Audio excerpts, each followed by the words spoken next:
Ruslan. Alcohol, you don't drink alcohol. I don't drink alcohol. My mother's an alcoholic, praying for recovery and all that kind of stuff. However, you take the position that alcohol is not a sin, that it was actual wine, it wasn't grape juice.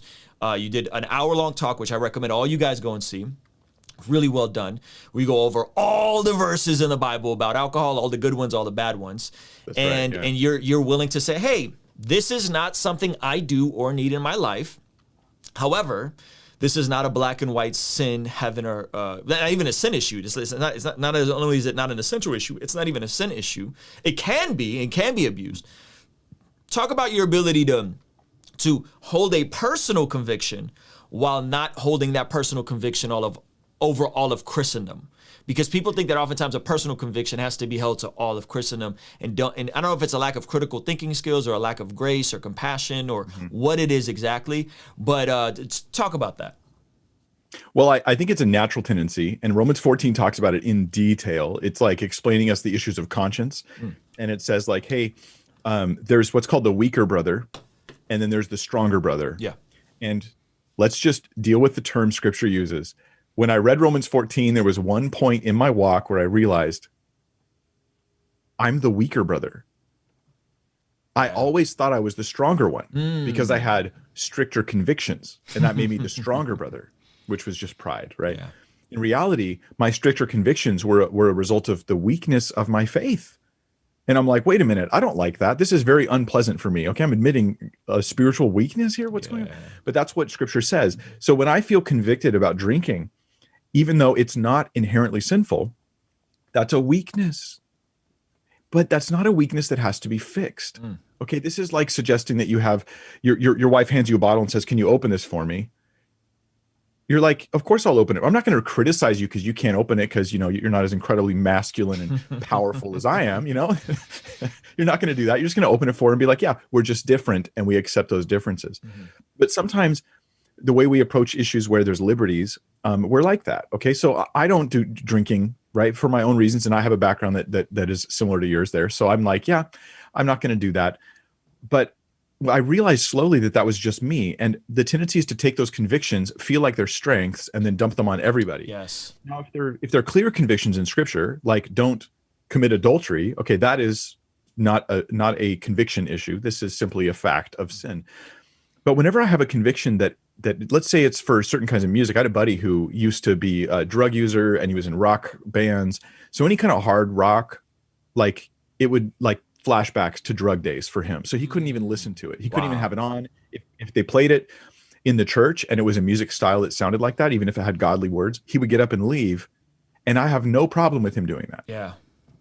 But he also fought with the judgment on others because he couldn't distinguish between his experience and everyone's experience, right? Yeah.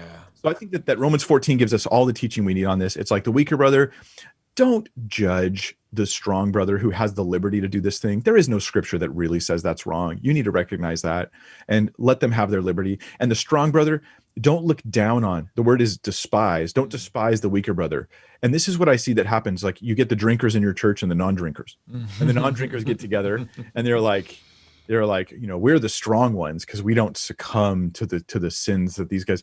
And then the drinkers get together and they're like, don't invite so-and-so because we're going to have beer there. And it creates this division in the body. So I had a great moment the other day. Went out to eat with a few people, and a friend I've known for many years. She's an adult, right? She ordered a glass of wine, and she was sitting right next to me. And she ordered a glass of wine, and I told her afterwards. I said, "Hey, I wanted to let you know the other day, after I've known you for all these years, that was the first time you've ever drunk in front of me." It was because she'd seen my teaching on alcohol and realized that even though I don't drink, I have a clear teaching that alcohol is not only permissible, but that if you're not convicted about it, it's meant for your enjoyment. Yeah. As long as you don't overuse it, right? But it is something you're supposed to enjoy. And so I just told her how happy I was that she felt comfortable enough to drink in front of me, knowing that I'm not stumbled by it. Yeah. I'm not going to do it. And so I was actually really pleased by that because I don't like the division. The division's a bigger deal than the alcohol, in my opinion. Yeah. The division is a bigger deal than the alcohol. That sums up just about any of these issues. we deal a lot with secular music in our community here. I mean, it is, oh my gosh, every secular music is a sin. Secular music is a sin. And I don't even listen to music like that. I honestly spend more time listening to preaching and like old school gospel music, like Fred Hammond and Kurt Franklin. That's what I'm on. Like, I don't even listen to regular stuff. And sometimes I do just to kind of check in. But that issue comes up all the time. Your views on secular music are really interesting. To talk about those, because you had a very strong stance. I think, were you one of those that threw away all the secular CDs at one point? And and then, I mean, I was poor, so I didn't really have any CDs. You didn't have and your position has evolved. As I think I was probably on the other side of the spectrum. I was so immersed in culture before I got saved. And it was as an adult now, I don't listen to stuff I can't listen to with my son in the car. And my son is 6, and so it's more like that. And then I also just find myself much more edified when I'm listening to Bible teaching and gospel music than I am listening to Kendrick, who I don't mind, Kendrick Lamar or whoever. So talk about secular music and just kind of how your position's evolved on that. So I like hardly ever listen to music at all. So I mean, I can talk about position, but I can't really speak to specific bands and specific songs and stuff that well. My wife loves music, and she's always like, the first time I heard about Kanye, and this guy Kanye got saved, I was told my wife, I was like, have you heard of Kane? I heard this guy Kane got saved. He's a Christian now. He's a musician, and she's like, it's Kanye, babe. Oh my gosh! Wow. So I'm really badly ignorant. Just because I don't listen, maybe Christian bands too. I just don't really listen to stuff that much. It's always educational content for me. But my view is that dividing music into secular versus Christian doesn't make sense to me anymore. Okay. First off, when a man sings a love song that is appropriate, like there's nothing ungodly about it, is that Christian or secular? Am I deciding it's secular because it was a non-Christian who sang it? But what if a Christian sings a bad song? Is that Christian now, or is that secular? Yeah. So it can't be the person singing it that makes it Christian. I mean, it's not like the song is actually saved. Yeah. So when I speak of Christian versus secular, a way to better think about it is maybe godly versus ungodly versus perhaps neutral. So there's a Christian musician who has a song that my wife really likes, and I can't remember what it's called right now, but it's about like the snow. And he sings a song about how the snow and it's very poetic. You just hardly tell what he's singing about. It's almost gobbledygook, but it's very poetic imagery. And it's about how the snow falls and it's beautiful and it's gonna pass away. He sings like an angel in the snow. Soon you've come and soon you'll go. Anyway, but it's just a very like poetic type song. That to me, it's not anybody could sing that, right? This is just a neutral song. Yeah. So a lot of songs fall in that neutral camp, right? Like Happy Birthday. Yeah. Like if I have to use the secular terminology, I'll call it secular. Sure. It's not a Christian song, right? Right. But when you say secular, that implies a value judgment where there really isn't one to have there. So I would just say take songs, one song at a time. Take the songs as they are. And personally, I'll go out on a limb here and say, when I look at the two elements of a song are the music and the lyrics. So the music can have a negative impact or positive impact on you. You need to be aware of that. That's good. It doesn't impact everybody the same way. This is reality. You might get pumped up and be excited to go exercise, or you might be agitated and then you're rude to your spouse or your kid, right? So you got to be aware of the effect it has on you. The other thing is the lyrics. Now, lyrics, they have an effect on us, and people often evaluate it that way. Are these lyrics affecting me? And so maybe they're full of a lot of bad things and inappropriate language and stuff that's like speaking about committing sins and enjoying them. And you think to yourself, well, that has no effect on me. I think that's okay. I'll acknowledge that. Okay. At least no effect you're aware of. Okay. At least it doesn't have any effect you're aware of, but there's something to the idea of playing sin, delighting in sin and broadcasting that message to myself and others potentially that I do want to look at and go, okay, this isn't a Christian versus secular issue. This is like a godly versus ungodly versus neutral. Okay, so this song is very ungodly. Now, I'm not going to personally be super strict on this issue because music is everywhere today. And it would just be very difficult. Are you going to when you watch a movie, you're going to be like listening to the soundtrack because you're going to evaluate every song that plays while you're watching the movie? Right. Like it would get difficult to be too strict here, to straighten out the gnat, so to speak. It would be a little bit difficult here.